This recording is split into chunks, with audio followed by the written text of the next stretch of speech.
Hello and welcome back to All About Community. Again, my name is Robert L. Harris and I am your host.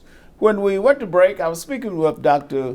William Bill Raleigh, a longtime educator here in the Bay Area and a former member of the Board of Trustees of the Peralta Community College District.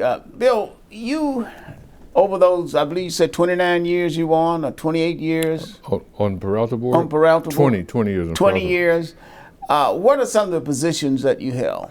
Well, of course, I was vice president 3 times. I was president of the board 4 times. I think, you chaired, I had opportunity to chair out of the 3 bonds. I chaired 2 of them. In fact, our last bond in 2018 just about $1 billion for capital improvement.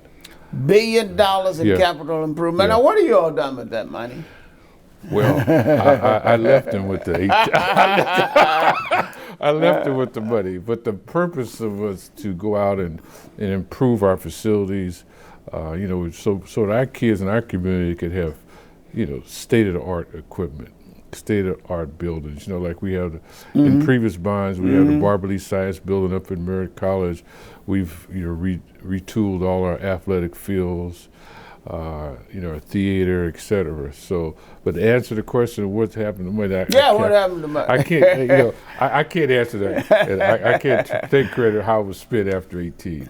But hopefully it was spent well. But the community college district has done a great job as far as I'm concerned. I've seen improvements over the years, and it's one of the most impactful colleges system that's around, as far as I'm concerned. What about the foundation? There's a community college foundation, Right. Peralta Community College Foundation. Right, we both served on it at We a did. particular time. Yeah. Now the foundation is a great opportunity in our community to bring a wider perspective of community people to join, come in, raise funds, give our students opportunity to, if they lack, say for example, materials, supplies, opportunities for lodging, just depending on what at the time or their circumstances, they can come to the foundation and get assistance. Community college, for the most part, is almost free if you fill out the appropriate forms, so you can get your tuition is really reduced or free, your books and supplies. But college, the cost of college is so expensive. It is. So you get your tuition and your supplies. Now you have to have transportation. You need housing. Many need babysitting. You gotta work between jobs. So the foundation is have an opportunity to assist students in that manner. Now, what drives your passion for education? Again, you've been involved in it all of your long, distinguished career. What keeps that passion going? Well, I think it's a lot of things. One is that education is such a priority in the black community. I mean, when I grew up, those are the educated, those are our leaders.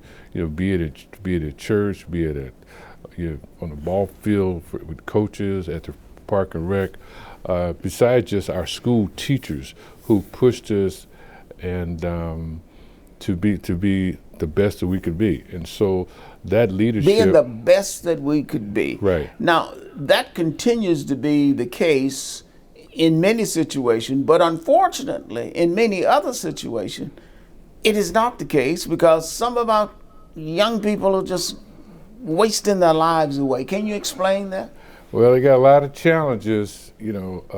Education is there if we take the opportunity to move. Of course, people get sidetracked, and for various reasons, a lot of it has to do with, of course, poverty and where you live. You're moving from pillar to post to try to just stay alive. So, oftentimes, I can distinctly remember kids at school that would come in the fall And because of their living circumstances, they would move a couple times, and I'd see them again maybe in April.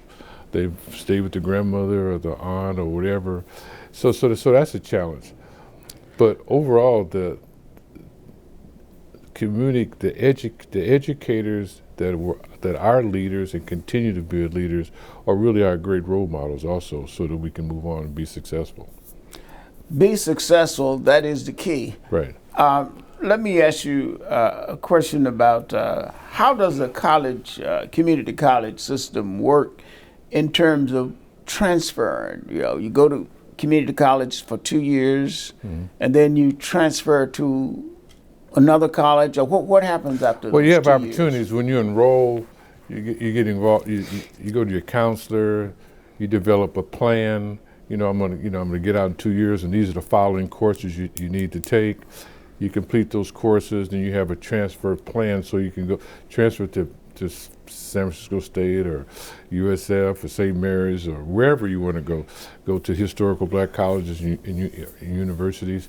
So there's a plan. You stay on your plan, you got an excellent chance to transfer. And we've been successful at that. There's some that come, they want to get into a technical trade, they want to come and get a skill. We're going to talk about that Okay. technical trade in a moment or Okay. two, but we do have to go to break. But it's so important to understand how the community college system works. It provides a golden opportunity for you to get your first 2 years of education in a good place. Don't touch that remote. We will be right back with All About Community. Again, my name is Robert L. Harris. I am your host, and my guest is Dr. William Raleigh.